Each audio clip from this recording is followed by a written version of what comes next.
Não é assim, mesmo? Eu sei que tem gente que detesta a narração do Galvão, mas eu adoro, cara. Eu É, acho que muito o Galvão, cara. Sem o Galvão não dá a mesma emoção. Senta aí, ó. Vocês não viram a Copa de 94 com o Galvão? Ah, Você não tem idade.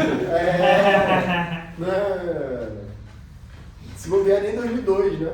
não, também não. O quê? Nem 2006. Caraca! Caralho, desesperador. É clima de tensão, amigo. Eu nasci. Curiosidade interessante, eu nasci no dia do jogo do Brasil e França, em 2006, e o Brasil perdeu para a França. Por isso que Começou com o pé direito, A né? pergunta Aí você é, põe seu nome pra eles agora. a pergunta é, será que o Brasil chega a enfrentar a França nessa Copa? Porque da forma que tá. E o meu nome é Caio Maia França. Caraca! Caraca, a verdade é que a gente não podia ter duas alegrias tão grandes assim no mesmo No mesmo dia. O seu nascimento, o universo ele teve que equilibrar, então não pode. Deus imagina se. Esse é seu filho, não, rapaz. Esse é seu filho. Deus é brasileiro, mas tem limite. Tu é libriano? Pai, nem sei.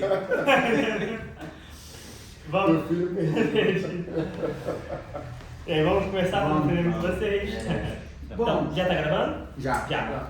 Então, senhores, boa noite. Vou passar a palavra ao próprio grupo para que faça a abertura e faça a apresentação do professor Siddhartha. Gostaria só de registrar que é uma alegria contar com a participação do professor aqui. Sempre falo que, além de um amigo querido, é uma pessoa que eu muito admiro profissionalmente. Digo com todo carinho que a obra do professor Siddhartha, falei isso ontem em sala, foi indicada no site do Supremo Tribunal Federal como obras, né, sugeridas em relação ao sistema interamericano. Não tenho dúvida hoje que é um dos maiores nomes, se não o maior nome que pesquisa esse assunto no Brasil. E é uma pessoa muito solícita e disponível, né? Na rotina de um professor temos 1001 obrigações de pesquisa, extensão, ensino. Então, se deslocar do Rio de Janeiro para cá, ficar 2 dias de evento atrás de evento, chegou ontem de manhã, de tarde fez um julgamento simulado de 3 horas, que existe concentração, já esteve hoje com a gente de tarde resolvendo o livro, agora de noite aqui, então a gente agradece a participação do professor e também a participação... Solícito disponível só porque merece. Eu adoro o FJF, eu fui professor da Federal de Fora, mas no campus avançado de Governador Valadares. E aí, assim, trabalhei 4 anos lá, e então pra mim é uma alegria retornar aqui. Sempre conto, né, que o Rafael foi meu aluno na primeira turma que eu dei de internacional público, e apesar disso ele virou professor. E ele sempre risonha, brinca, e eu nervoso, né, começando, enfim, tinha outro aluno lá que sempre perguntava, inteligente, eu falei, meu Deus, eu vou errar, começando, né, mas aí não, deu tudo certo, eu mirava no Rafael, ficava falando ali pro Rafael, qualquer coisa o Rafael tá rindo, né?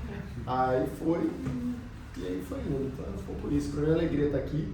E para além disso, hoje, a Universidade Federal de Juiz de Fora, a Faculdade de Direito aqui, de Juiz de Fora mesmo, é um polo muito importante das reflexões sobre direitos humanos em empresa. Muito importante mesmo. Um trabalho, às vezes até das pessoas que não se conhecem foram se conectando. Então assim, o Fernando com a criação das empresas juniores, a Manuela Rolando com o OMA, a Cabine Pinheiro com compliance e governança. O Rafael tem uma tese de doutorado sobre direitos humanos em empresa, que eu tive a oportunidade de avaliar na UERJ. Muito bom, aprendi muito, gostei tanto que eu fiz um segundo doutorado, adivinha, sobre desenvolvimento de direitos humanos em empresa. E enquanto o Rafael trabalhou mais a ordem internacional de direito comparado, eu trabalhei mais o sistema interamericano e a Bolsa Brasileira.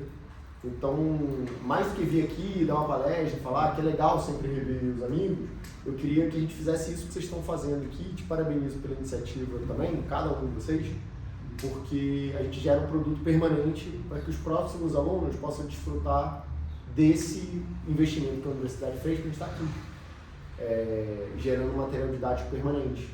A gente estava procurando organizar uma obra coletiva e assim sucessivamente. E gerar proximidade, né? Entre os professores. E realmente é uma cooperação técnica, científica de verdade. Perfeito. Então, passa a palavra agora ao grupo para fazer devidas apresentações. Primeiramente, boa noite, Rafael, boa noite, Siddhartha. É um prazer enorme de todos nós estar aqui. Bom, eu ia fazer uma apresentação mais formal, mas acho que não tem muita necessidade. Vou fazer aqui só para seguir o procedimento, né? Hoje estamos aqui eu, Pedro Augusto Borges, Vinícius Toledo, Vitor Barizon, Vitor Rosier e Caio Maia, né? Somos alunos da Universidade Federal de Juiz de Fora E estamos aqui realizando essa entrevista com o professor Siddhartha. Bom, deixei anotado aqui porque a lista é longa, né? O professor Siddhartha, ele é um professor de Direito Constitucional da Universidade Federal do Rio de Janeiro, coordenador do Núcleo Interamericano de Direitos Humanos. Ele é pós-doutor e doutor em Direito Internacional pela Universidade do Estado do Rio de Janeiro, mestre em Direito Constitucional e bacharel pela Universidade Federal de Fluminense e advogado. E bom, estamos aqui hoje para realizar essa entrevista, né, que faz parte da nossa ação extensionista, proposta pela disciplina de Direitos Humanos e Empresas, conduzida pelo docente e nosso professor Rafael. Bom, hoje a nossa entrevista a gente vai trazer ela tem como finalidade tratar da vulnerabilidade estrutural de grupos minoritários e direito ao desenvolvimento, uma análise a partir do caso da fábrica de fogos de Santo Antônio de Jesus na Corte Interamericana de Direitos Humanos, né, que foi até o foco do júri simulado que tivemos ontem à tarde. Bom, queria também esclarecer um pouquinho que a gente está tendo uma conversa, uma coisa mais informal, debater o caso com uma certa naturalidade, e gostaria muito que o professor Siddhartha utilizasse esse tempo que a gente está aqui hoje como uma extensão mesmo da sua tese. Se não abordasse os temas que o senhor não conseguiu abordar, o professor Rafael orientou a gente em alguns aspectos que a gente teve contato com a sua tese, de uma atenção maior aos temas sociais e não ficar preso às amarras do caso concreto da fábrica de fogos. Então, existem diversas particularidades. Se o senhor quiser fazer uma apresentação inicial sobre talvez a ideia central da sua tese, o senhor pode ficar à vontade. A gente separou algumas perguntas também. E, bom, acredito que no geral era isso. A gente pode dar início, então. Tranquilo, gente? Alguém quer acrescentar alguma coisa? E isso é aproveitar uma linha, exatamente isso, sugerir talvez falar sobre discussão de gênero, questões étnicas, que acho que isso é extremamente importante, até pelo momento que a gente está vivendo, né? A formação. Olha, primeiro eu queria agradecer a pergunta e a extensão. A gente já fez a simulação do caso da fábrica de fogos Santo Antônio de Jesus. Também esse caso é o coração, digamos assim, que me fez refletir e pensar qual o grau de vinculação que as empresas têm ou não têm aos direitos humanos. E como é que a gente poderia pensar uma forma de lidar isso de forma mais estrutural para pensar soluções concretas em que as empresas estejam efetivamente vinculadas aos direitos humanos e com uma atuação concreta. Para quem está assistindo o vídeo e não participou do julgamento simulado, e situar um pouquinho esse caso, ele é uma explosão que ocorreu, né, nessa fábrica de fogos, localizada no município de Santo Antônio de Jesus, que fica na Bahia, mais especificamente no interior da Bahia. E o Estado brasileiro foi responsabilizado pela Corte Interamericana, basicamente porque ele falhou na fiscalização da pólvora pelo Exército e ainda na fiscalização das condições de trabalho digno dessa população que era extremamente vulnerável. Era vulnerável, primeiro, em termos de pobreza estrutural no interior da Bahia, o desmonte da economia que vem lá desde da crise do cacau, etc. Depois ele era vulnerável em termos de um racismo estrutural que permeava aquela cidade, porque a população negra e pobre foi gentrificada para o interior da Bahia. 59 das 60 vítimas desse caso eram mulheres, e mulheres negras, e tinha muitas crianças também. Então, isso mostra uma feminilização da pobreza e uma racialização dessa pobreza também. Então, a gente olhar com esse caso, com esse olhar de gênero, de classe, de raça e também geográfico, porque o São João é uma das festas mais lindas, né? A gente está aqui no final de junho e minha mãe é baiana, eu cresci em Salvador. Para quem é nordestino, a gente sabe que o São João não é uma festa como outra qualquer. É talvez o que o mineiro, o carioca, o paulista lide como uma festa de Natal. Você para. Ou é como se fosse um jogo da seleção. Para. E aqui daqui a pouco a gente tem Brasil e Haiti, né, amigos? Muito boa a sua imitação. Um dia eu chego lá. Nunca serão. Uma brincadeira de lado. É realmente um momento muito bonito assim, da cultura popular do Nordeste como um todo. Só que alguém está pagando essa conta para produzir esses fogos. O Brasil é o segundo maior produtor de fogos do mundo, ficando atrás da China, que tem 5 vezes mais população. Então, não é um negócio menor. E quando você custa vidas para produzir esses fogos, você cria um dano que é muito grande. E eu fiquei pensando, a gente que trabalha há década, né, com direitos humanos, o que a gente vê? Acontece um acidente, uma explosão, ou algum caso dramático e sensível, toda a atenção volta para aquilo e se produz. E eu vi que isso não resolve, porque sempre tem um acidente novo. Então, esse foi o meu sentimento, assim, diante desse caso, que eu acho que o grande diferencial na corte foi judicializar não só o direito ao trabalho, o direito social e o direito digno, mas condenar o Estado brasileiro a criar uma política pública de desenvolvimento local. Então, eu falo na tese que você permitiu a judicialização do direito ao desenvolvimento, que está previsto no artigo 30 da Carta do Hague, falando de desenvolvimento integral, no 26 da Convenção Americana. Então, dar esse salto de discutir um direito para um grupo, para pensar uma política de desenvolvimento econômico daquela região, é que me fez achar esse caso tão encantador. Olhar mais por esse olhar da classe e da economia, e embora seja importante também, não foi o meu foco. Tem outras análises bem mais legais, assim, por exemplo, a Menina Fachin, ela faz uma análise com essa perspectiva de gênero desse caso, publicado até no livro que eu organizei do feminismo interamericano, com a Flávia Trevisan e com a professora Raíssa Ribeiro. E ele tem feito memoriais nessa linha, mas na tese eu quis focar essa questão de classe. E aí qual foi o insight? Eu percebi que eu precisava expandir, porque a Vardo Fábrica de Fogos é uma empresa minúscula, invisível. Ela deixa de existir, não muda em nada a estrutura do capitalismo brasileiro. Então, o Rafael até passou um vídeo Não tenho dinheiro para pagar. Ele falou, não tem nada a ver com isso não tem dinheiro para... Vou pagar como? Não tem dinheiro. Ah, mas e os imóveis? Ah, ninguém quer isso não. Se vender a gente paga, meio que assim. Então, essa preocupação, né? Como é que a gente sai de um dilema pontual e pensa a estrutura e o coração do capitalismo brasileiro? Ainda mais num contexto que eu brinco que a primeira frase da tese é: tudo que o capitalismo toca vira empresa. Tipo, o laço de amizade e afeto societático limitado.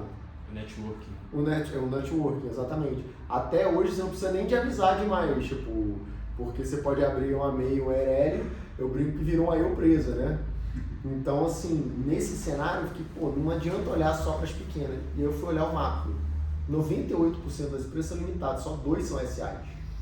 E esses 2%, se você vai afunilando e olha para a Bolsa de Valores brasileira, que é onde estão essas maiores empresas, 15, mais ou menos, dão 60% das empresas, mais ou menos, brasileiras. Então, a economia brasileira, se você reduzir ainda mais para 50%, são basicamente 5 empresas. Vale, Petrobras, Banco do Brasil, Itaú e Bradesco. Aí agora tem umas divergências aí, porque o Nubank subiu, o BTG subiu, enfim, mas no recorte na época que eu tinha feito, foram esses dados. Então, é assustador que 5 empresas dominem 50% da fatia maior do mercado, sabe, nacional. É um monopólio disfarçado de livre comércio, né? Como a gente estuda nas aulas iniciais. Exatamente. E eu não sei se vocês conseguem concretizar exatamente isso. Então, assim, aquela variação que a gente vê da Bolsa é isso, porque essas empresas, elas estão relacionadas a esses índices. Então, qualquer impacto em uma dessas sociedades causa uma variação gigantesca nos índices. Por exemplo, por que a gente sofreu toda a questão do petróleo? Porque a Petrobras está junto com a Vale nessa situação. Então, você altera a commodity de petróleo, você derruba a Petrobras, isso naturalmente vai levar a Bolsa para baixo, o índice da Bolsa para baixo. E o contrário também. O Trump, com essa guerra com o Irã, diminuiu 20% da oferta de petróleo no mundo, a commodity subiu, a Petrobras teve lucros. E aí a bolsa brasileira, né? Subiu. Então é sempre essa vulnerabilidade. E o que é mais assustador é que, assim, Petrobras e Vale dá quase 40%. Quer dizer, a gente não deixou de ser uma sociedade colonial, basicamente, agroexportadora de minério e de petróleo. Então, veja como a gente se acha gigante pela própria natureza, mas quando a gente compara essas empresas, com uma Apple sozinha, é maior do que a Bolsa Brasileira inteira. Uma empresa norte-americana.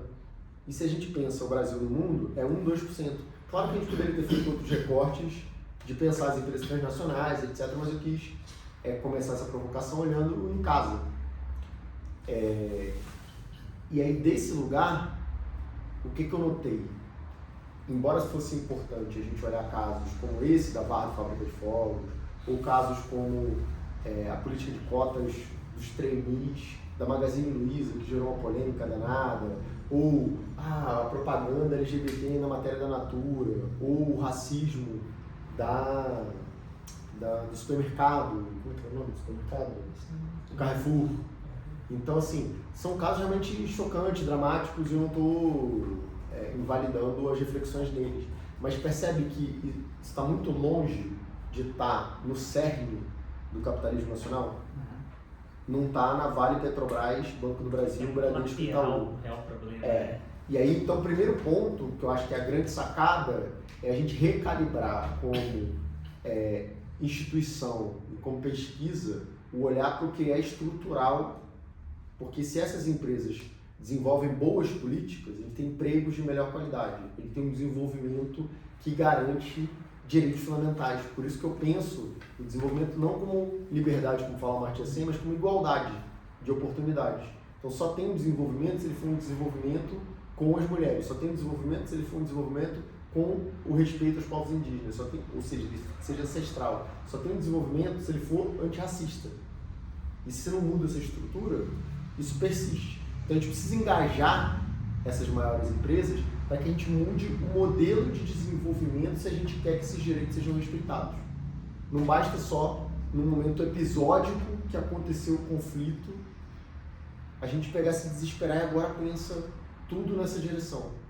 A gente precisa prevenir, pensar. Então foi isso que me moveu. Eu olhei os padrões, os princípios Rude, que o Rafael trabalhou na tese dele, da Manuela também. Olhei, Rolando, que é a professora aqui, olhei também os padrões das decisões do sistema interamericano, como esse caso da Fábrica de Fogos, para pensar o que é o direito ao desenvolvimento, como respeito aos direitos fundamentais.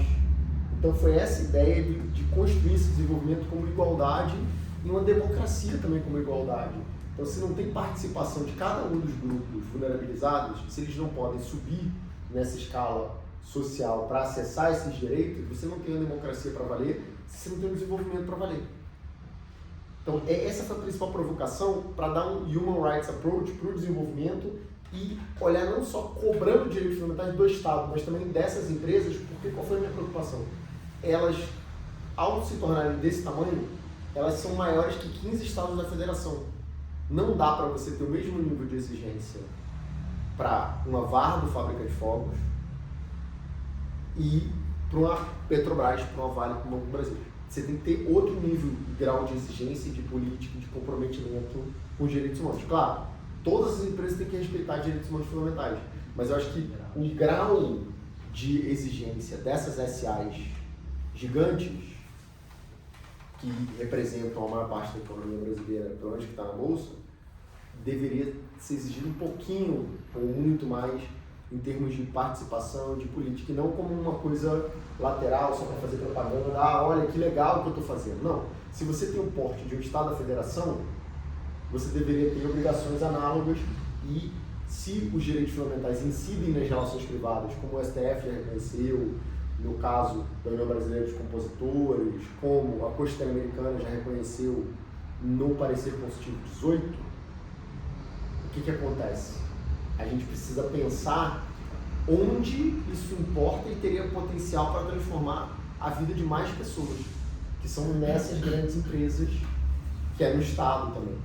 Então foi essa provocação que eu tentei fazer na primeira parte da tese. Eu queria perguntar uma questão sobre direito ao desenvolvimento, mas eu acho que essa parte do capitalismo contemporâneo no Brasil é de extrema importância. Então vou primeiro abrir para eles terem uma pergunta sobre isso e depois eu quero voltar nesse do desenvolvimento. Sim. Sobre essa questão do capitalismo. Assim, é até uma curiosidade nossa, como entrevistado, mas entrevistador, ver como o capitalismo e essa configuração bate para vocês, porque vocês serão as futuras gerações, estão numa posição de elite intelectual, poucas pessoas acessam a universidade no Brasil.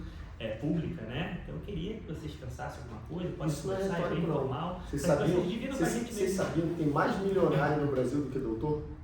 É mais fácil você ser milionário. Tá vendo? O Primo Rico Aí você- trabalha coisa aí fácil. vocês pensando Quando assim, você fala doutor, é um doutorado? É doutorado. aí vocês pensando assim, pô, por que É. eu tô nessa Tem categoria aqui? 1% Nessa de milionários e tem 0,2% de doutores. Então, É assim, fácil ser milionário, né? É fácil ser milionário. é mais fácil ser milionário. Ser milionário não chega a ser uma coisa difícil. Difícil ser milionário por vias legais. Exatamente. Mas já que o senhor abriu para a gente pensar a questão do capitalismo, eu me apeguei muito numa coisa que o senhor falou alguns meses atrás, porque eu assisti essa mesma apresentação enquanto eu ainda não era aluno da disciplina e fiquei com muitas dúvidas na cabeça até hoje, e o senhor retornou, mas hoje você não usou um termo que você utilizou no ano passado, que era o termo paradigmático. Por que o caso ele é paradigmático para você? Bom, isso fica um pouco na minha cabeça. Fez o dever de casa.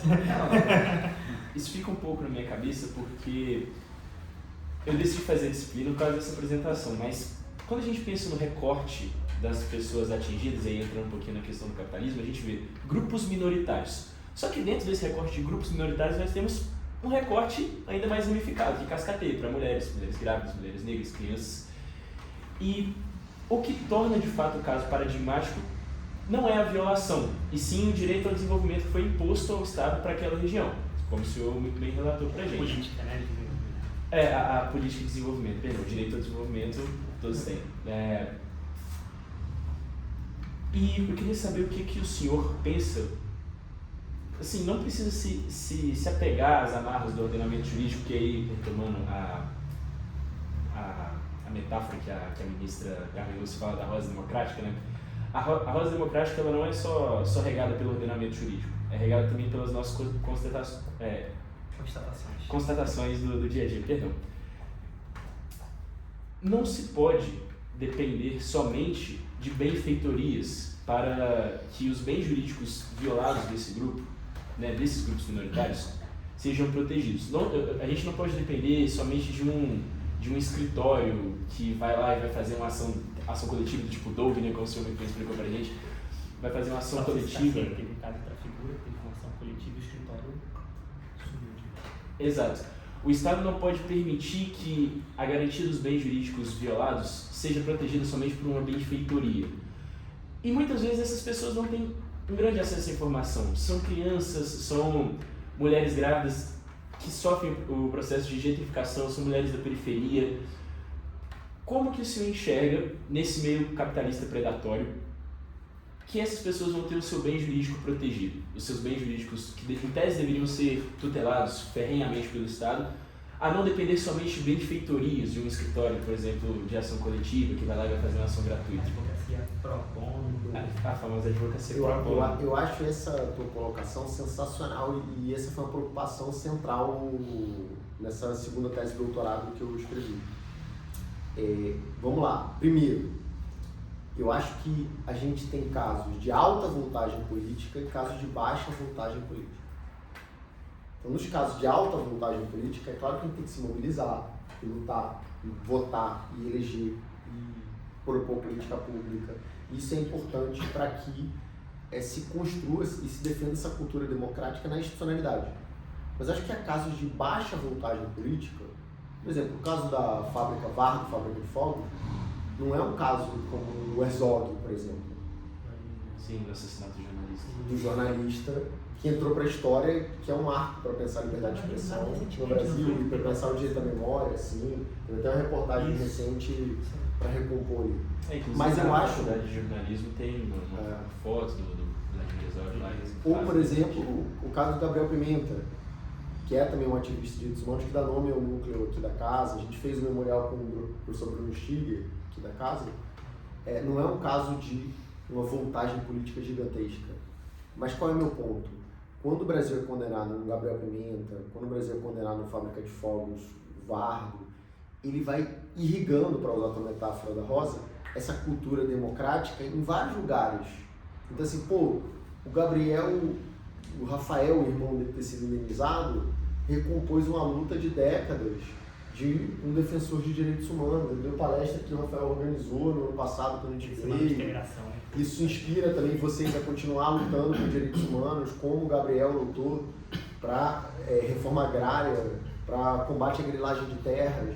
Então, assim, embora não seja um caso nacional de alta voltagem política, é um caso que nos inspira aqui na UFJF, na UFRJ, a ver como defensores de direitos humanos são importantes. Então, você precisa, nessa litigância estratégica, ter esses dois caminhos. A luta política em sentido estrito nas instituições, mas também essa litigância estratégica em direitos humanos que pouco a pouco vai irrigando e criando essa cultura na sociedade de, não dá para violar direitos humanos, olha, tem um respeito aqui que é necessário. Então, uma coisa vai retroalimentando a outra. Porque se vai acontecendo pouquinho, e a gente não dá bola, não coíbe esse tipo de violação e não pensa na política, você vai erodindo aos poucos as bases para essa institucionalidade, essa democracia acontecer. Então, no direito ao desenvolvimento é a mesma coisa. Mas ainda assim, mesmo não sendo um caso de alta voltagem, não é um caso paradigmático, sim, porque eu não conheço outro caso que tenha determinado uma condenação que o Estado deve implementar o direito ao desenvolvimento daquela região. Isso que eu queria falar. Quer dizer, você tem uma jurisprudência consolidada desde o Lago José Campos, de 2016, Pobrete Vista de 2018, Nossa Terra de 2020 na Corte, para judicializar direitos sociais, como trabalho, saúde e água, nesses 3 casos que a gente citou. Mas eu nunca tinha visto um caso dizendo que o Estado tem que criar uma política de desenvolvimento para a região.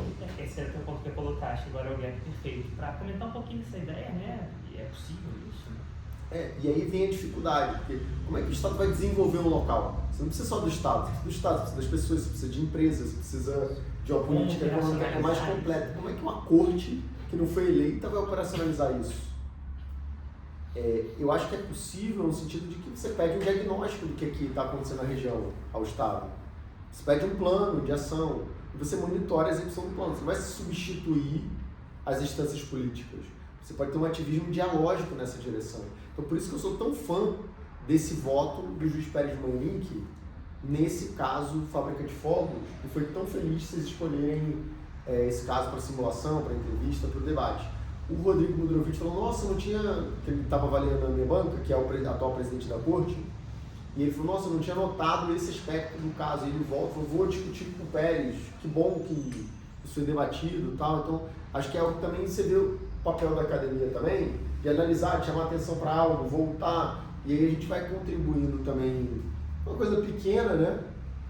Para que a jurisprudência também vai melhorando quando essa corte tem esse perfil, como o Rodrigo, de diálogo com o legislativo, com o executivo, com o judiciário, com a academia. As audiências públicas que eles estão fazendo têm sido as maiores da história. É uma corte efetivamente que cuida dessa sociedade aberta de intérpretes da Constituição e que vai fomentando essa cultura democrática também nos casos de baixa vontade política, que para mim são tão importantes quanto os de alta vontade. Eu até fiquei curioso, eu estou tomando entrevista, né? Tem várias questões que eu fico curioso, depois eu lá para vocês de novo. Mas eu até fiquei curioso porque lá na UERJ, quando eu fazia as disciplinas, havia um debate que eu sempre achei, por hora eu concordava, mas por hora eu discordava, que se dizia da responsabilidade do juiz internacional. Sim. Se dizia o seguinte, o juiz internacional é aquele que, por estar vinculado ao direito internacional, com todo aquele problema de possibilidade e tudo mais, que ele tem que ter um papel responsável. Por quê? Se em determinados momentos de queda ou enfraquecimento do direito internacional ele tentasse dar um passo maior do que a perna, ele teria uma tendência a fragilizar mais o direito internacional. Em determinados momentos é melhor ele retroagir, esperar ser o momento de avançar novamente para que a institucionalidade seja como se fosse uma linha sinoidal para cima. Ele mantém as estruturas no período de queda e possa avançar no período de avanço. E aí, como você imagina, eu obviamente não concordo isso com essa é perguntar leitura. sobre a questão do direito de desenvolvimento, como você vê esse debate dentro dessa questão. Existe basicamente duas correntes nessa linha dessa judicialização. A primeira é essa que acha que os casos têm que ser decididos individualmente só, que o caso de A é o caso de A. Isso. Então, por exemplo, o James Cavallaro, que foi presidente da Comissão Interamericana, ele fala que menos é mais. Eu já acho que menos é sempre menos, ainda mais em direitos humanos. Acho que tem uma cultura de resistência aos direitos fundamentais. Você não tem, por exemplo, que eu saiba no Rio de Janeiro, nenhuma instituição com mestrado e doutorado dedicado especificamente a direitos humanos. Tem uma meia linha ali na UFRJ, tem um puxadinho na mídia internacional na UERJ, tem mestrado da Universidade Cândido Mendes É muito mais em Direitos internacional do que Humanos Direitos e Humanos. Desenvolvimento, mas é raro ainda.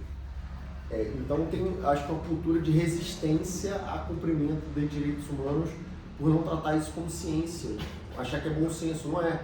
Tem uma corte de precedentes, tem parâmetros, tem a cientificidade, tem uma maneira de você judicializar e fazer política pública. Por exemplo, a gente está falando essas 3 etapas aqui desse caso, mas tem todo um debate ultra profundo disso, do caso Bruce Boom, por exemplo, na África do Sul, do caso do deslocamento forçado da Colômbia, do caso Brown, da Board of Education nos Estados Unidos, sobre litigância estratégica, sobre ativismo dialógico. Então, assim, tem uma ciência por trás disso e um estudo comparado muito profundo, não é bagunça. E eu acho que é claro que você tem que ter um senso de realidade, um senso de realidade com compromisso em efetivar direitos, porque a regra de interpretação da Constituição Americana é o princípio pro persona, é você buscar a norma, a fonte mais protetiva e a interpretação mais favorável, e não ficar usando subterfúgio que não está no tratado, como margem de apreciação, eu não posso decidir por isso, etc. Não, você tem um compromisso com o ser humano. E isso é central. Pô, você já percorreu todas as instâncias no plano interno, você já teve a oportunidade de resolver aquilo amigavelmente na Comissão Interamericana, o caso já foi levado para a corte, a comissão fica em Washington, a corte na Costa Rica. Você teve 3 momentos para resolver isso, muitas vezes durante 20 anos. Aí você ainda vai dizer, não, mas eu não sei se pode cumprir. Não, cara. Cada caso ali é um caso tema. Então, Gabriel Pimenta não é só Gabriel. Gabriel são todos os ativistas de direitos humanos que não puderam exercer seu trabalho. Herzog não é só Herzog. Herzog são todos os jornalistas que foram perseguidos em sua liberdade de expressão. Gomes Lund não é só Gomes Lund. É todos aqueles que lutaram contra a ditadura. Entendeu? E assim sucessivamente. Então, aquele caso é um caso emblemático e paradigmático para pensar milhares de outros. E geralmente, quando você vai na corte, só quem não conhece profundamente o acervo acha que você está se intrometendo na soberania, porque o Estado aceitou e ratificou a Carta da OEA, ele aceitou e ratificou a Convenção Americana, ele aceitou e ratificou a jurisdição obrigatória da corte. Ele soberanamente se manifestou 3 vezes favorável a ser responsável por aquilo. A jurisprudência é a interpretação autêntica da Convenção Americana. Então você tem que respeitar. Violar a Convenção Americana é tão grave quanto violar a Constituição. Violar uma decisão da Constituição Americana é tão grave quanto violar uma decisão do STF. Isso não é direito estrangeiro, não é direito comparado. Isso é direito positivo vigente, como a professora Carolina Cirilo fala. É parte da nossa jurisdição. Então é dedicar esse olhar e entender isso, e precisa começar desde a graduação. Eu acho que falta, por exemplo, uma disciplina mais técnica de direitos humanos com essa ênfase nos precedentes desde a graduação, pensar ao lado de direitos fundamentais, os precedentes do STF, os da Corte Interamericana. Falta um processo internacional de direitos humanos para tratar isso como direito e não como boa vontade, bom senso. Então, você vai profissionalizando esses operadores do direito nos direitos humanos como uma parte jurídica. Eu acho que essa mensagem que a corte passa quando condena, quando exige essa integração de quem está no ponto mais vulnerável da pirâmide social é fundamental para que você possa ter essa extensão e essa possibilidade de respeitar o mínimo existencial, o mínimo vital de cada um e ter essa possibilidade de políticas de redistribuição de renda e de reconhecimento desses grupos vulneráveis para que cada pessoa tenha a oportunidade de ser livre igual uma a outra. Porque você vai gerando essa simetria profunda, sem desenvolvimento, a probabilidade do direito fundamental das pessoas serem violadas é maior, porque se alguém tem muito mais poder que o outro, quem tem poder tende a abusar, se não tem um limite. Então acho que essa é a reflexão que a gente tem que trazer e fazer e construir, sabe, no dia a dia. Então esse é do lado da decisão. Eu não sei como é que a gente caminha para pensar também a questão da bolsa, né? Queria voltar ainda a aprofundar isso um pouquinho com vocês. De fato, como eu tomei a Vamos fala sentar dos aí. meninos, eu vou só Vamos passar para eles de sentar, novo, porque eu tomei aqui 2 perguntas deles, né? Então, professor, eu tinha pensado numa pergunta, no caso, eu fiquei até com medo de, às vezes, não fugir do tema, né? não tangenciar, mas isso é uma pergunta, às vezes, boba ou leiga, enfim. Eu perguntei pro Vinícius o que ele Uma achava. pergunta é boa. Pode fazer. Então, o que acontece? A gente, né, fazendo essa disciplina, a gente consegue perceber de forma mais clara que, bom, a partir, né, do caso da fábrica de fogos, a gente apresentou, né, na disciplina o caso Chevron, né, que é um caso bem conhecido, o próprio caso também da Gabriel Pimenta. E, bom, a gente consegue ver que em alguns casos há um certo descaso, né, estatal perante a proteção dos direitos humanos. Não só isso, mas também a gente consegue ver que as empresas elas conseguem, em determinadas situações, conseguir driblar ali, né, vou usar a expressão um pouco mais informal, mas Manuel fala da arquitetura da impunidade. para ficar mais bonito.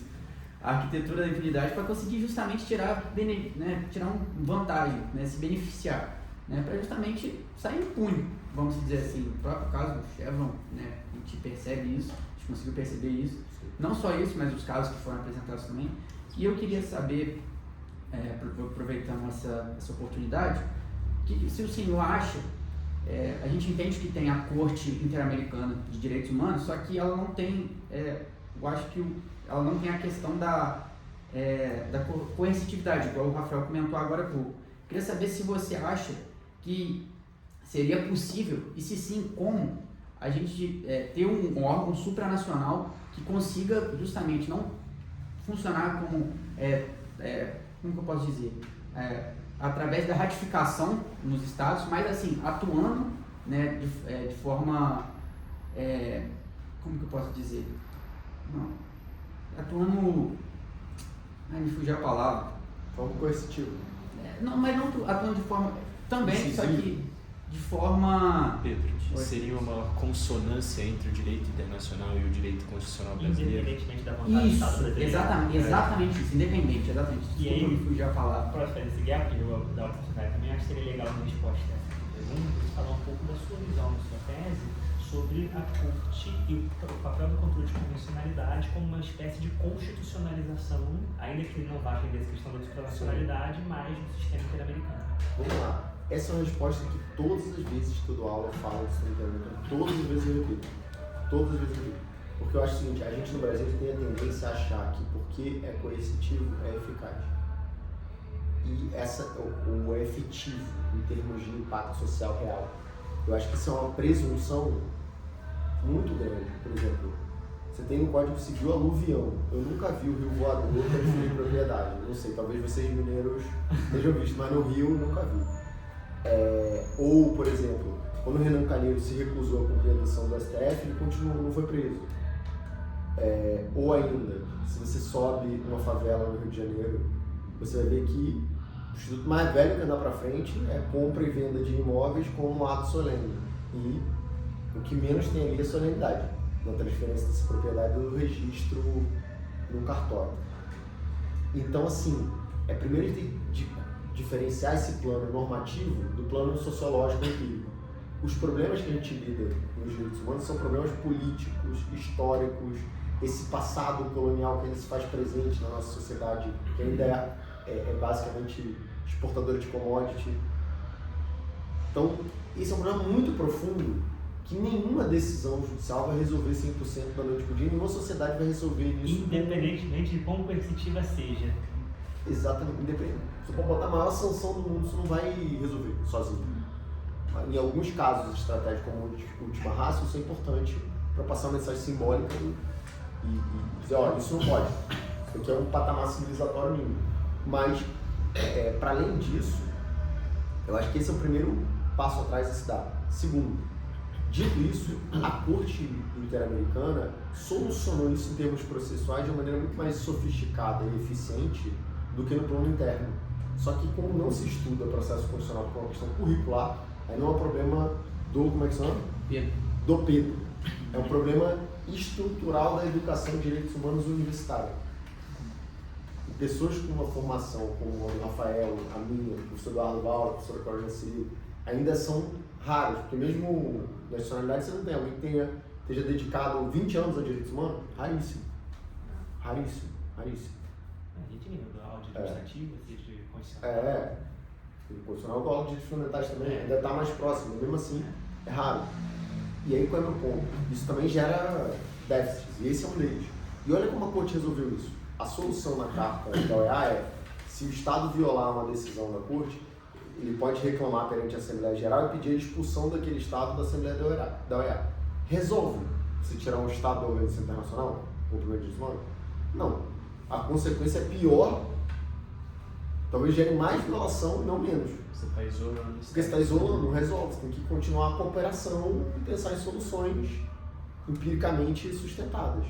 Aí o que a Corte fez? Ela criou um instituto da supervisão de cumprimento de sentença, onde ela reitera ano a ano: Estado, você não cumpriu, Estado, você não cumpriu, Estado, você não cumpriu. Sabe a mãe? Menino, você não escovou o dente, você não escovou o dente, vai lá, escova o dente, escova o dente, escova o dente, escova o dente, senão o dente vai cair, posso fazer tal? É um pouco isso. Tipo, é uma luta constante, diária, e se você tem um instrumento processual para isso, você melhora a possibilidade daquilo ser cumprido. Então, por exemplo, você pega, no caso da Daniel Chimenez Lopes, que é a primeira sentença que o Brasil foi condenado, tem medidas provisionais anteriores no Sul Branco, mas sentença primeira é esse caso da Daniel Chimenez Lopes, da pessoa com deficiência. Então, foi até um ponto que a gente colocou: o desenvolvimento tem que ser inclusivo das pessoas com deficiência, tem que ser igual. O que o Estado fez? Ele desmontou a clínica em Sobral, no Ceará, que havia batido no Damião, e mais do que isso, ele exigiu uma série de políticas deshospitalocêntricas para a pessoa com deficiência mental estar próximo da família e ao mesmo tempo ter uma rede de suporte, os CAPs, etc. A transformação que veio por conta dessa decisão, que é menos conhecida, por exemplo, do que a Maria da Penha, que se só falar o nome você já puxa tudo de memória, um monte de coisa da transformação que gerou dessa decisão da Comissão Interamericana. Mas o Damião não tem essa memória imediata, efetiva. Mas, veja, ele modificou toda a lei de tratamento de saúde pública da pessoa com deficiência. Foi uma revolução nesse aspecto, com uma pauta que a Anísia da Silveira defendia décadas antes, de humanização desse tratamento. Então, assim, esse impacto da Corte reiterar essa medida provisória, essa sentença várias vezes: você não cumpriu, você cumpriu isso, você cumpriu aquilo. Eu acho que isso tem um viés pedagógico e de avanço dialógico muito mais potente, muito mais real do que uma suposta coercitividade. Então, isso soluciona 100% dos problemas das pessoas com deficiência no Brasil? Não, mas avançamos. Não é sobre perfeição, é sobre se aperfeiçoar continuamente. E, sem dúvida, a vida é melhor com a Corte do que sem ela. O impacto transformador das sentenças da Corte, da Comissão, com esse ato de reiterar, vai gerando, nesses casos de baixo impacto também, uma mudança na cultura democrática. Às vezes a gente nem se dá conta, mas alguém lutou a vida inteira para aquilo ser real, sacou? Para aquilo ser possível, para aquilo melhorar um pouquinho. E aí ser parte daquele lugar, você pressupõe que aquilo sempre teve ali, não é assim, alguém construiu. Então tem que olhar com mais generosidade também esse lugar de memória do sistema. E aí, com essa preocupação de que a coercitividade não basta e que a gente precisa desenvolver esses mecanismos, é que eu acho que a judicialização de desenvolvimento é importante, mas insuficiente. Porque se essas empresas não se sentem vinculadas ao direito humano, se você pensa, como geralmente a academia pensa, a vinculação de direitos humanos basicamente contra o Estado, ou por meio do Estado, programa de política pública, isso é pensar só metade do desenvolvimento. Para você ter desenvolvimento para valer, você tem que ter tanto um Estado democrático de direito forte, quanto também um mercado comprometido com direitos fundamentais. Agora, a gente que dedicou a vida a direitos humanos tem um ceticismo e às vezes até um cinismo com o grau de comprometimento autêntico dessas empresas com direitos humanos, que eu tenho muitas ressalvas e dúvidas quando você pensa, por exemplo, o Sayegh falando, o Eduardo Sayegh tem um livro que fala de humanização do capitalismo, ou a função social da empresa. Então, é claro que a gente tem uma resistência a isso, mas a gente também tem uma deficiência de formação. E aí, o que eu e o Rafael a gente foi fazer? Eu fiz uma pós em direito empresarial. Eu fui em lugares inimagináveis para estudar, aprofundar, para pensar em soluções. Eu fiz cursos de investimento para entender o mercado financeiro por dentro. Aquela música do Billy Boy, andei por terras onde a luz do sol não bate. É isso. E aí isso me deu um insight que quando eu volto para dialogar com meus pares da área de direitos humanos, eles não chegam, eles não enxergam. E isso é o papel de uma tese de doutorado. Isso porque a universidade investiu em mim, me deu a oportunidade de fazer o segundo doutorado. Eu sou muito grato à CAPES, à UFRJ, à UF que me acolheu, ter a oportunidade, a gente estava falando que 0,2% de doutorado, que dirá 2%. E aí eu tento dar muito valor a isso e devolver orientando, publicando, fazendo, criei a primeira clínica da UFRJ, a gente tem feito, sei lá, mais de 50 memoriais em 15 anos, é 5 por ano, sem apoio financeiro institucional. Então tem um dinheiro próprio pessoal investido, porque acredito nesse potencial de transformação, sabe, da sociedade através do conhecimento, através da pesquisa de qualidade. Nesse sentido, é que eu acho que a gente precisa botar uma fonte nova no debate, que são os relatórios para os investidores. A gente precisa colocar essas maiores empresas no debate. E aí me chocou, por exemplo, eu fiquei surpreso, eu fiquei assim, realmente atônito com o fato de que você tem uma lei de SA, que é a lei 6404, é 75, né? Eu não lembro se 75. Não lembro exato, mas ela foi aprovada na época da ditadura militar. A palavra direitos humanos não aparece ali. O mais próximo é no 116, a ideia de função social da empresa. Não é uma decorrência lógica que dentro de função social... 76. Não é uma decorrência lógica.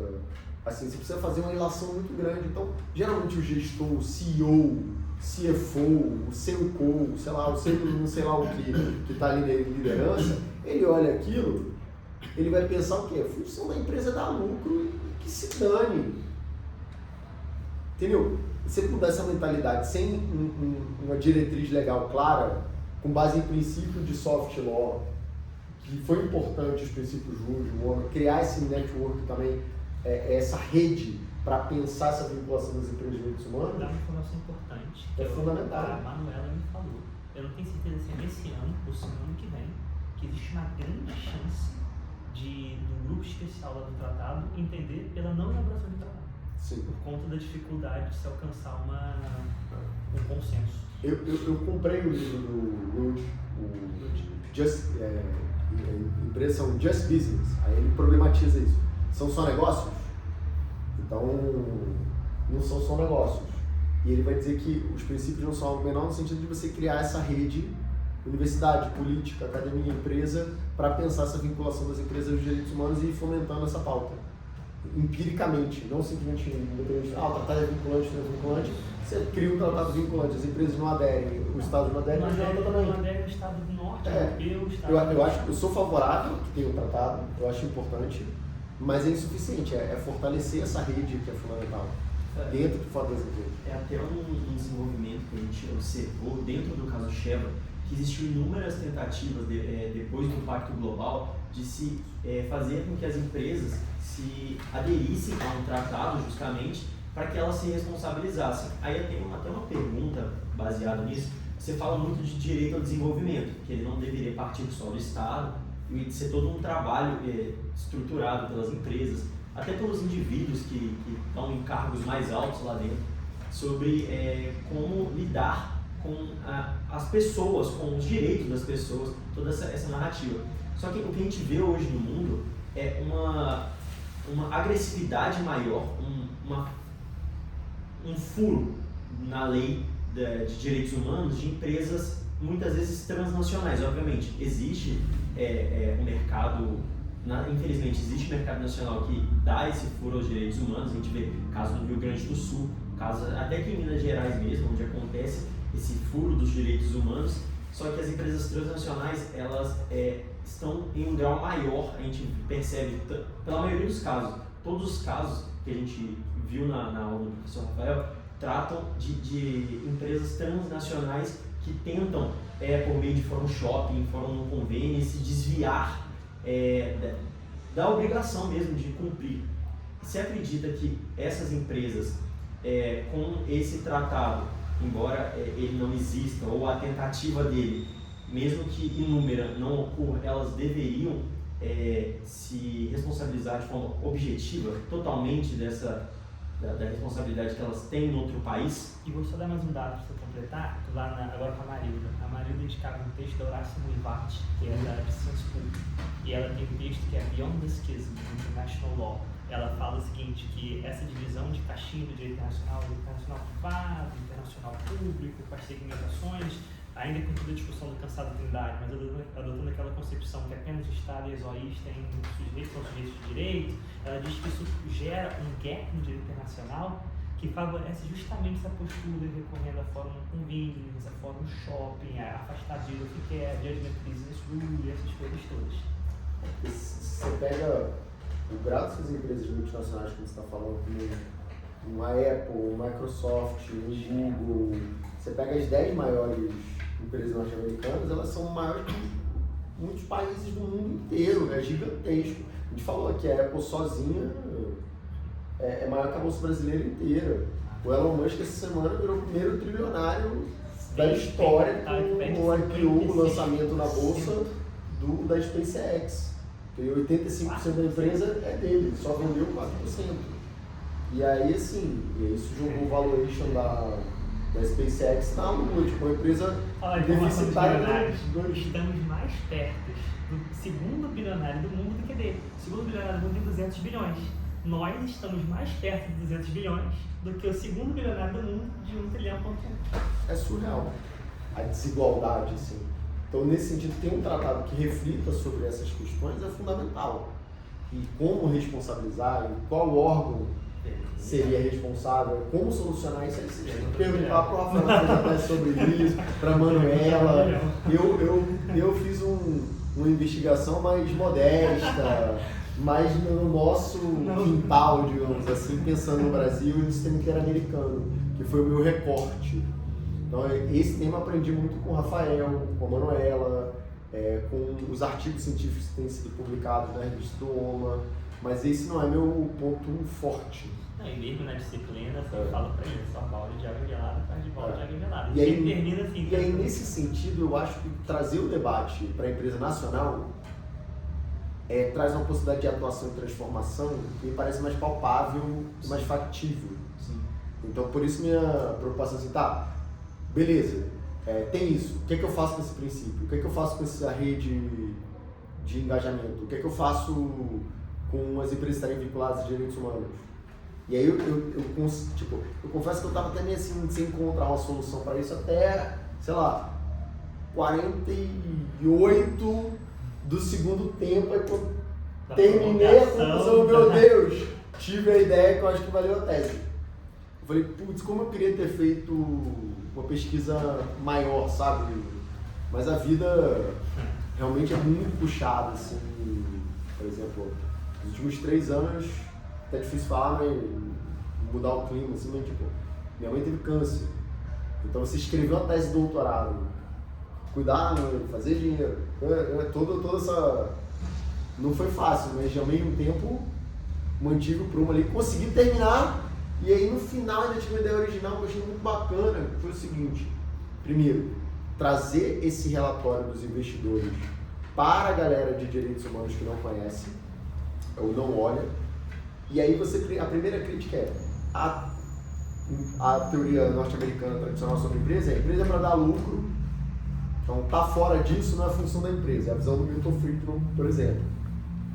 Então, e os Chicago Boys, tudo isso. É essa a lógica. E aí, ao mesmo tempo, tem a empresa no mundo moderno, que é o Merck, a função social, e aí você vê outra literatura mais crítica disso, pensa, não, peraí, tem que ter o retorno da sociedade, tem a governança, tem a responsabilidade corporativa, e aí isso vai avançando. Quando você vê a crise do subprime nos Estados Unidos com as empresas quebrando, porque o majoritário deu enrolada na contabilidade, estou usando o eufemismo enrolado, né? Investindo em título que não é tão válido, etc., e com falta de transparência para quem é minoritário. O Lobo de Wall Street, né? Exatamente, o Jordan Belfort. Quando ele sai disso, o minoritário fica com prejuízo e o cara consegue sair com lucro antes. Então toda a lei Sarbanes-Oxley e outras, nessa linha de governança, tem uma ênfase muito mais em transparência. Só que eu acho que quando a gente vem para o Brasil, e que esse discurso é importado da governança, isso é necessário, pensar o papel do minoritário como uma forma de efetivação de direitos. Tiveram várias reformas da lei de SA ao longo dos anos 90, nessa direção também, inspirados nessa literatura, nos anos 2000. O Instituto Brasileiro de Governança Corporativa, ele também tem pautas sobre governança nessa direção. Os grandes fundos de investimento nas empresas, não só que tem que ser trazidos para discussão, não só as empresas multinacionais. Então, por exemplo, você pega uma BlackRock, você pega uma Vanguard, você pega uma holding como a Berkshire Hathaway, que investe em várias outras empresas. O que acontece? Esses grandes fundos ditam as diretrizes de como que esses relatórios e essas políticas têm que se comportar se você está dentro do critério. E é isso que a Horácia critica, porque ela fala que você aliena para uma regulamentação privada. Você cria uma teia privada que vai normatizar o que deveria ser um papel de uma cooperação de Estados. Sensacional. É isso que eu Mas eu ainda acho que você também partir para uma publicização dessa esfera privada também não é a solução.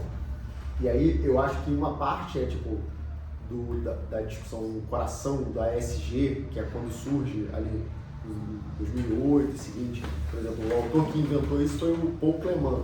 Aí ele cria um relatório dentro que inspira esses fundos e institui as políticas de Environmental Social Governance, que ele denominou de Flying the Dragon. Traduzindo aqui, né, no modo Disney, é como treinar o seu dragão, né? Então, você tomar cuidado, a empresa corre pro fogo, queima tudo. Então, como é que você domestica esse ser perigosíssimo que é uma empresa ou um fundo ou uma gestora desse tamanho? Então, quando elas deram essas diretrizes, as empresas brasileiras também tiveram que se ajustar ao contrário. Aquela cotazinha de 1, 2% que vão para o país emergente não viria para cá porque a gente já está com o rating baixo. E se não tiver a política dessa, já é rebaixado mais ainda. Então isso gera algum movimento e alguma transformação, mas insuficiente, porque ainda tem um olhar muito norte-americano essa lógica da relação majoritário-minoritário e de transparência ou não. E aí qual foi o insight que eu tive? Se você é maior do que 15 estados da federação, você não pode se comportar que nem uma empresa privada comum. Se você está nesse lugar tão importante do capitalismo, do Estado de Direito, da fixação de direito, você tem que exigir mais dessas empresas. E a realidade norte-americana é diferente da brasileira. Lá talvez faça sentido nessa lógica individualista, de busca do lucro, de que desde pequeno, Warren Buffett com 11 anos já investia em não sei o quê, já vendia Coca-Cola, faz uma limonada, essa coisa meio folclórica que eu não compro. Quando você vem para o Brasil, tem uma desigualdade profunda. Até pouco tempo você tinha 500 mil investidores só na Bolsa de Valores. Você aumentou 10 vezes, agora você tem 5 milhões, o Brasil tem 200. E agora pergunta no Tigrinho quantas pessoas investem. Ou na BetXY, mais 100 milhões. E assim, o que isso gera de riqueza para o país? Quase nada. O que isso gera de qualidade de emprego? Nada. Então se a gente está investindo, ou melhor, você está jogando fora no Tigrinho, no baú da felicidade, na loto não sei o quê. Eu acho que não é uma pergunta exatamente, mas eu acho que isso retoma justamente essa perspectiva brasileira exportadora que você tinha dito, né? Essa questão básica de você jogar no Tigrinho, você investir nessas empresas que provavelmente têm capital no mundo todo, você reforça essa perspectiva. Isso retoma essa desigualdade, retoma essa inferioridade. Exatamente. Posso dizer que nós temos em relação a complexo vira-lata, né? Também. E gera um processo de desindustrialização do país. Assim, o problema não é o agro crescer, o problema é o agro crescer violando direitos, o problema é o agro crescer eliminando água do nosso país, exportando água, e a gente sofrendo com isso. O problema é a gente crescer dependente de tecnologia para fazer essa semente que vem de uma biotecnologia estrangeira, acabar com a semente natural, destruir a agricultura familiar, concentrar o poder nas mãos de pouco desse lugar, e aí ela passa a ocupar gradativamente um espaço no PIB que supera as indústrias. Quando você olha para a nossa bolsa, basicamente, indústria com mais de 100 bilhões só tem a VEG, em Jaraguá do Sul. Então, assim, as empresas brasileiras, industriais de grande porte, foram sendo destruídas. Ou quando vem a multinacional para se instalar aqui. E uma parte disso, a gente tem que ser sincero, é uma parte dessa falta de educação financeira do nosso povo também. Que é um projeto politicamente induzido. A ignorância é um projeto. Sim, acredito que sim, da ignorância é um projeto, mas uma diferença conceitual, né? O que acentua essa diferença é não promover uma desconcentração industrial, como você falou, a indústria está concentrada, e, ok, a desconcentração industrial podia até não estar sendo promovida. Me permita, olha só. Com certeza. 80% da bolsa está no sul e no sudeste. Exato. No norte e no nordeste, quase não tem bolsa de valores produzindo aquela riqueza. Claro que você tem indústrias ali, a Bia disse está lá na Bahia, os data centers no Ceará, mas ainda é muito raro. Assim. Então, assim, o grau de desigualdade regional do norte e do nordeste em termos de desenvolvimento é ainda maior. Então, o fato de a gente ter escolhido um caso na Bahia também é emblemático, também é paradigmático de pensar essa desigualdade do Brasil como um todo. Acho que o senhor completou bem que eu ia terminar. Não, fala, desculpa te interromper, que eu me empolguei com tua Não, não se contentando em não promover uma desconcentração industrial, ainda se promove uma desindustrialização, que só acentua tudo isso. Mas aproveitando que já tomei a palavra, que eu gosto de a gente falar, prestando atenção nos termos que o senhor usa, né? E afastando um pouquinho daquela lógica mercadológica que o senhor se deparou e disse que é aquela coisa do capitalismo predatório mesmo, eu acho que uma coisa que ajuda a gente um pouquinho, já tem uns minutos que o senhor falou disso, que ajuda um pouquinho a gente a afastar essa pretensão de que os defensores dos direitos humanos são inimigos do Estado, consiste inimigo das empresas, né? Oi? Inimigo das empresas, né?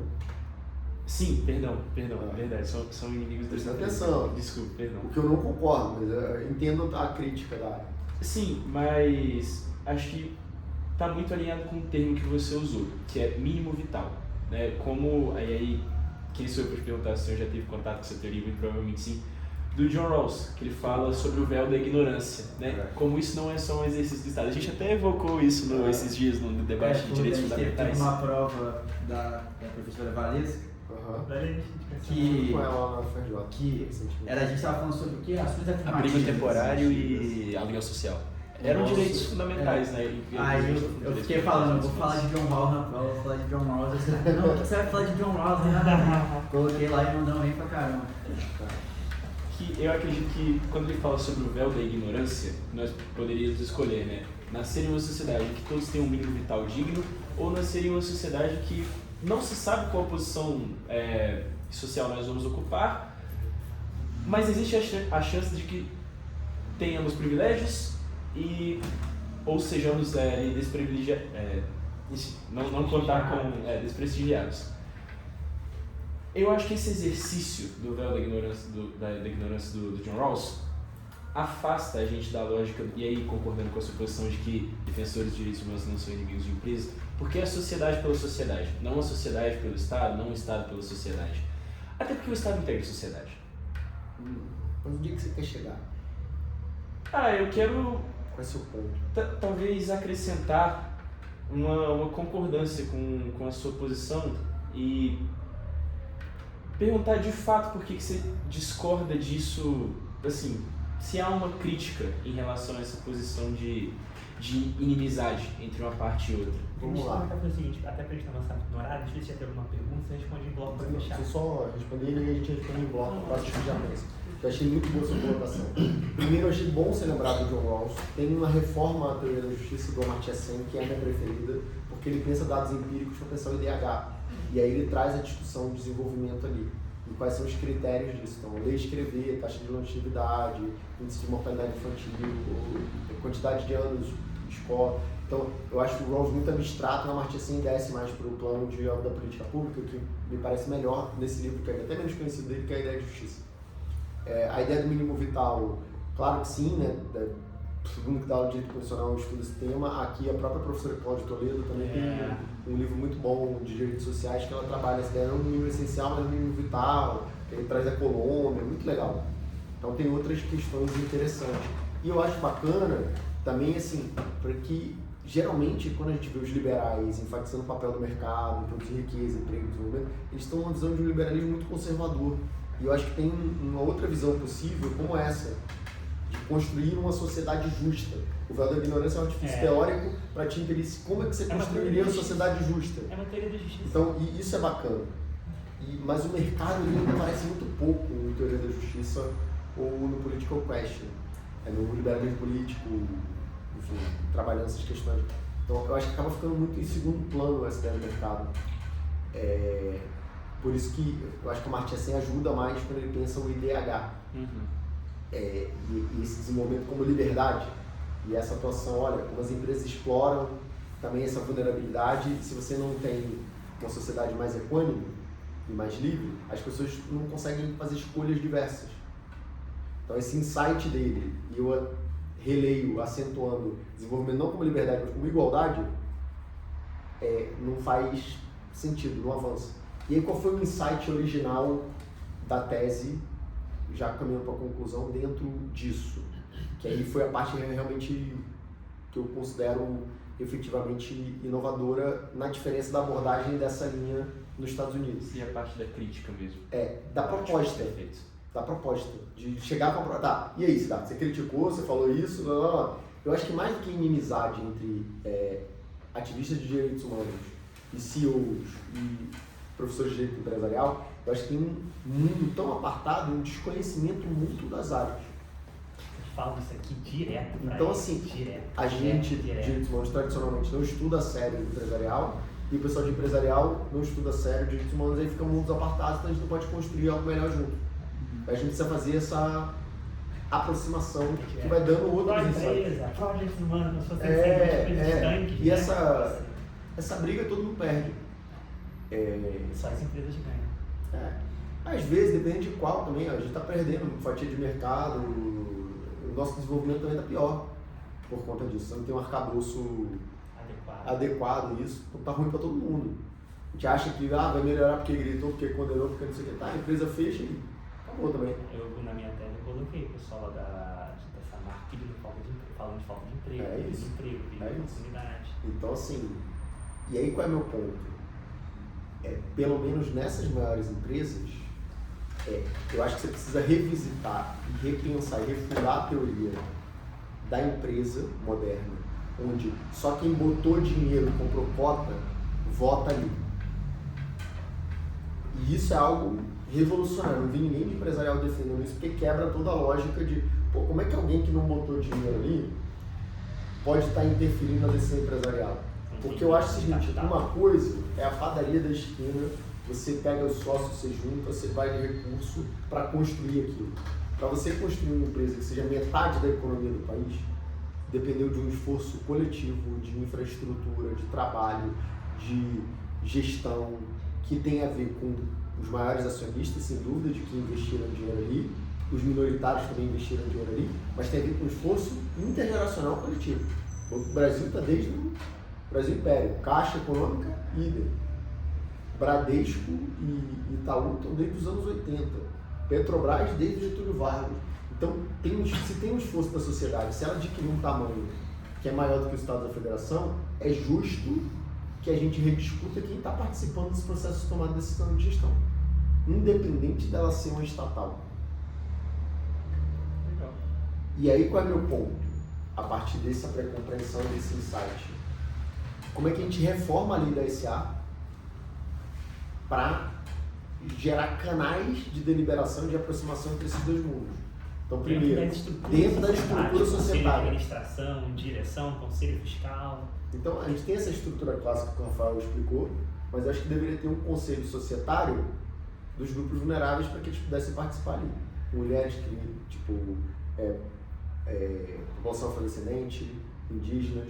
Por que o indígena só vai ser consultado previamente, finge que ouviu ali quando vai construir um poço novo no foz do Amazonas e atropela e acabou? Claro, ele não pode votar no conselho da Petrobras e vai ser atropelado. para um projeto de nacional de desenvolvimento. Sacou? Então, se você reforma a lei da SA, o debate se torna mais equânime sobre como fazer isso, quando fazer isso, onde, se vai topar ou não, porque aí você dá voz ao povo brasileiro de verdade dentro das empresas que estão tocando o coração do capitalismo brasileiro. Sério. Se é que tem coração no capitalismo. Então fica a ironia aqui. E do outro, eu acho que assim, a gente que está dentro de direitos humanos tem que pensar as coisas mais empiricamente informadas. Tá, tudo bem. Qual o custo de tomar a decisão? Qual o custo de não fazer isso?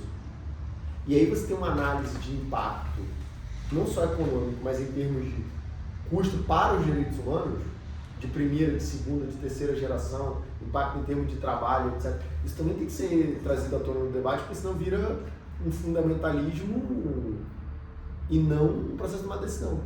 O tempo inteiro na vida a gente corre risco. Para atravessar a rua você tem que pensar se você está disposto ou não a correr o risco X ou Y. É isso. Então assim, quando você vai colocando isso na escala empresarial não é diferente. Mas eu acho que muitas vezes esses riscos são muito assimétricos e são despejados na sociedade sem sequer fazer esse cálculo empírico de para quem vai, para onde vai. Então tem uma espécie de análise de impacto que eu me inspiro nas agências reguladoras, no regulatório, em matéria de direitos humanos. Então esse seria o segundo ponto ali, muito importante. Então, acho que essas duas ideias de reformar a estrutura societária, de ter uma análise de impacto para que os grupos vulneráveis sejam ouvidos e informados de verdade, isso eu acho mais adequado do que simplesmente pensar a participação do minoritário nessa empresa. Porque quando a gente vai para a realidade norte-americana, se o minoritário participa, já é a população americana em geral, que a maior parte é investidora. Aqui não. Aqui é 5 milhões, né? Menos de 2% da população que investe. Por exemplo, aqui vocês são 5. Alguém já investiu alguma coisa? Botou o quê? Uma caixinha? Não, eu botei o Tesouro direto. Tesouro direto. Já é mais ação. Ação. Você, Já comprei alguma legal, mas é raríssimo. Também comprou ação? Mas é raríssimo. É raríssimo. Vocês sabem, vocês estão entre os 2% da população. Mas é assim, R$10. Não interessa. Não, assim, a lógica pro 10, pro 100, pro 1000 é a mesma. Assim. O meu ponto é assim, é o conhecimento disso. Entendeu? Então, assim, mas foi antes ou depois da disciplina do Rafael? Foi antes. Então a culpa não é sua. Essa não. Mas só do oitavo período, de direito econômico assim também. Mas legal. Ele só citou que ele investe. Então na minha banca de doutorado, eu não acreditei muito, mas eu perguntei se os professores investiam, ninguém falou. Eu não sei se não falaram porque não faziam, se não falaram porque não queriam falar. Mas não assumiram publicamente. Então, acho que isso é um dado também pra gente pensar, sabe? Quando você tem essa coisa de vai lá investir, você também filtrar, por exemplo. Eu não me imagino, por exemplo, investindo numa empresa como a Taurus, uma produção de arma. Porque pra mim não tem outra finalidade senão matar as pessoas. Não é que eu não ache arma eventualmente para uma força militar, para militar no risco importante. Mas eu não vejo sentido você ter uma empresa na bolsa para produzir massivamente arma, aumentar isso com a população, etc. Num país como o Brasil que é tão violento. Então, eu acho até o fato da gente se colocar nesse lugar de eu invisto, não precisa ter vergonha, você está falando nada de errado. Pelo contrário, que bom que você está com essa cabeça jovem, etc. É também desenvolver quais os critérios éticos para que empresa você vai investir. Quando? Por quê?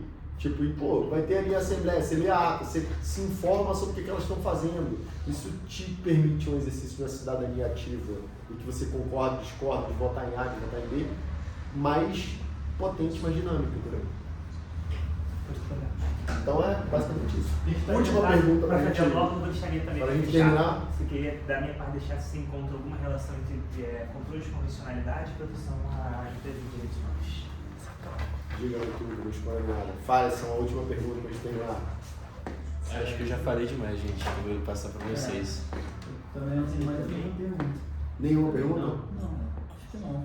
Assim, o Rafael perguntou sobre a relação de controle de convencionalidade de direitos humanos e empresas, só para encerrar, né? Você tem o controle destrutivo de leis incompatíveis com a Convenção Americana e o construtivo, quando você demanda a política pública. No caso da fábrica de fogos, você está demandando a política pública, que é o controle construtivo. Então acho que a gente precisa pensar mais nessa dimensão propositiva e construtiva e não só na dimensão crítica e destrutiva, de leis incompatíveis, de atos incompatíveis. Você tem uma lógica também do controle concentrado na corte e difuso na sociedade. E a própria corte, eu já falei hoje, até no julgamento simulado, no meu curso foi 18, quer dizer, pô, não é porque o imigrante entrou sem documento num país que não pode exigir os direitos trabalhistas dele, pode sim.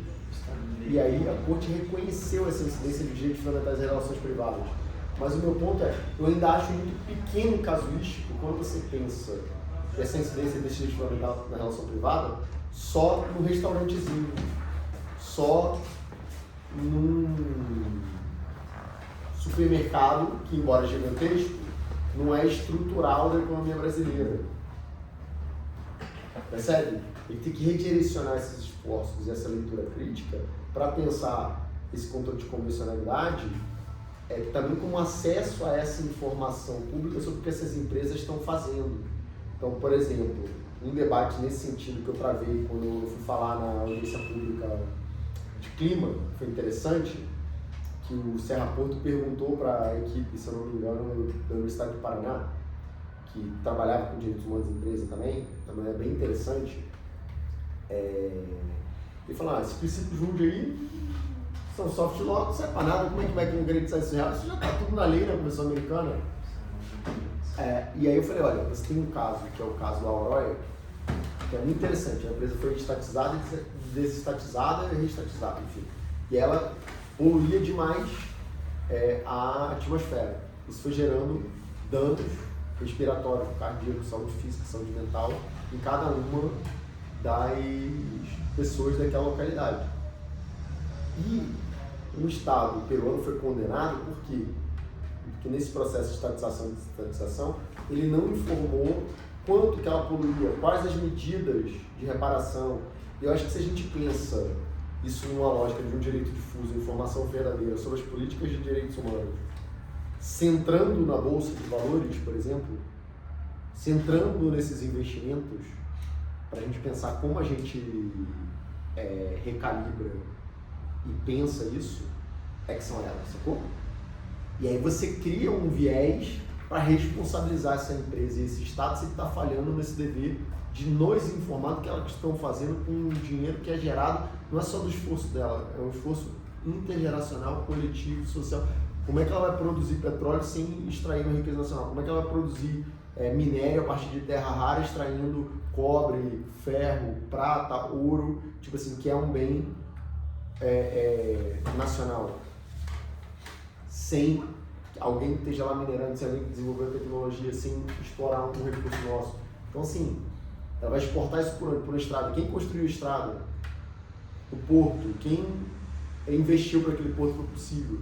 Tem um esforço que é coletivo, então é justo que a gente saiba onde está indo, tipo, qual dano está causando e qual medida que está sendo pensada para reparar, qual investimento está sendo feito, quem vai ganhar com isso, como é que a gente redistribui, não só por meio de, mas eu já pago os impostos, etc., mas também por políticas que essas empresas desenvolvam para efetivar direitos humanos, não de forma retórica, mas de forma negociada, não só com os pequenos acionistas e grandes, mas também com o que o Klaus Stern chama de capitalismo stakeholder, com os stakeholders, com os envolvidos, com os players, com os terceiros interessados na sociedade como um todo. Então, acho que isso é revolucionário. De verdade. E não é com grito, não é com destruição, é com diálogo, com respeito, com o trabalho dos empresários, com o trabalho dos acionistas, com o dinheiro dos investidores, com a gente como sociedade, como é que a gente convive melhor. Isso que a gente precisa desenvolver como um Estado se a gente quer crescer. Porque é muito bizarro a gente ser uma das maiores democracias do mundo, um monte de riqueza natural, eletricidade, matriz renovável, e a gente, se a gente olhar para a economia global como um todo, o Brasil, sei lá, se produz 2% da riqueza mundial é muito. Então, assim, a Índia, a China foi passando a gente dos anos 70 para cá, e muito por conta disso. Então, a gente precisa rever esse modelo de desenvolvimento nacional. Acho que isso é uma grande lição, assim.